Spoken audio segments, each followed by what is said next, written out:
Welcome to ஷைகனிஷ் media. இன்றைக்கி நம்ம சேனலில் ஐப்பசி மாதம் பௌர்ணமி அன்னாபிஷேக சிறப்புகள் பற்றி தான் இன்றைக்கி நம்ம சேனலில் பார்க்க போகிறோம். ஐப்பசி மாத பௌர்ணமி சிறப்புகள் பார்க்கலாம்.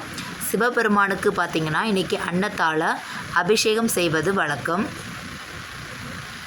சிவபெருமானுக்கு 11 பொருட்களில் 15/11/2024 அன்று அபிஷேகம் செய்து வழிபாடு இன்று நடக்கும். அதில் பார்த்திங்கன்னா சிறப்புமிக்க வழிபாடாக இன்றைக்கி அன்னாபிஷேகம் சிவபெருமான் கோயிலெலாம் இன்றைக்கி நடக்குங்க. இந்த அபிஷேக வழிபாட்டில் நம்ம கலந்துக்கிறது ரொம்ப மிக நல்லது.